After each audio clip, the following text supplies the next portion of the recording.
ആന്ധ്രാപ്രദേശിലെ വെസ്റ്റ് ഗോദാവരി ജില്ലയിലെ ഒരു ചെറു പട്ടണമാണ് പാലക്കൊല്ലു. അല്ലു കുടുംബത്തിൻ്റെ സ്വന്തം നാടായ പാലക്കൊല്ലുവിൽ പുഷ്പയുടെ റിലീസ് ആഘോഷങ്ങൾ ഈ വട്ടം കുറവാണ്. അതിനൊരു കാരണവുമുണ്ട്. തെലുഗു സിനിമയിലെ വലിയ നടനായിരുന്ന അല്ലു രാമലിംഗയ്യയുടെ കൊച്ചുമകനാണ് അല്ലു അർജുൻ. അതുപോലെ അല്ലു രാമലിംഗയ്യയുടെ മകളുടെ ഭർത്താവാണ് ചിരഞ്ജീവി. ചിരഞ്ജീവിയുടെ മകൻ രാം ചരണും ഇന്ന് തെലുങ്കിലെ മറ്റൊരു വലിയൊരു സൂപ്പർ സ്റ്റാറാണ്. ചിരഞ്ജീവിയുടെ അനിയൻ പവൻ കല്യാൺ തെലുങ്കിലെ മറ്റൊരു സൂപ്പർ സ്റ്റാറും ആന്ധ്രാപ്രദേശിൻ്റെ ഉപമുഖ്യമന്ത്രിയുമാണ്.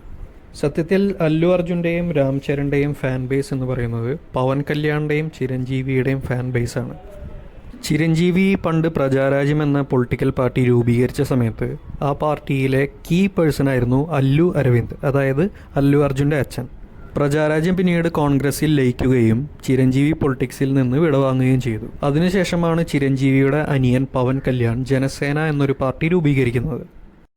പവൻ കല്യാൺ ഇടഞ്ഞു നിന്നിരുന്ന TDPയെയും BJPയെയും ഒപ്പം നിർത്തി ആന്ധ്രയിലെ ഭരണം പിടിച്ചെടുത്തു. എന്നാൽ കഴിഞ്ഞ തിരഞ്ഞെടുപ്പ് സമയത്ത് അല്ലു അർജുൻ്റെ ഉറ്റ സുഹൃത്ത് ശില്പ രവി എതിർ പാർട്ടിയായ YSRCPക്ക് വേണ്ടി നന്ദ്യാലിൽ മത്സരിച്ചപ്പോൾ അല്ലു അർജുൻ നേരിട്ടെത്തി പ്രചാരണത്തിന് ഇറങ്ങുകയും സുഹൃത്തിനെ വിജയിപ്പിച്ചെടുക്കുകയും ചെയ്തു. ഇതുവഴി അല്ലു അർജുന് ഭരണ പാർട്ടിയുടെ പിന്തുണ കുറയുകയും മെഗാ ഫാമിലിയുടെ ഫാൻ ബേസിൽ നിന്നുള്ള സപ്പോർട്ട് കുറയുകയും ചെയ്തു.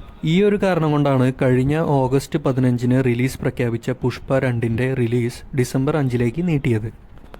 തെലുഗു ഇൻഡസ്ട്രിയിലെ മറ്റൊരു വലിയ നിർമ്മാതാവും അല്ലു അരവിന്ദിൻ്റെ ബിസിനസ് പാർട്ട്ണറും കൂടിയായ ബണ്ണി വാസിൻ്റെ നാട് കൂടിയാണ് പാലക്കൊല്ലു.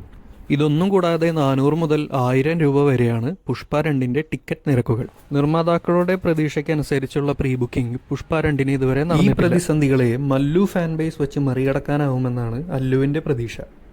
പുഷ്പ 2ന്റെ പ്രൊമോ ഇവന്റുകളിൽ ഫഹദ് ഫാസിലിനെ കാണാത്തതും ആശ്ചര്യപ്പെടുത്തുന്നു. പുഷ്പയുടെ 2ാം ഭാഗം ഒരു വലിയ വിജയമായി തീരട്ടെ എന്ന് ആശംസിക്കുന്നു.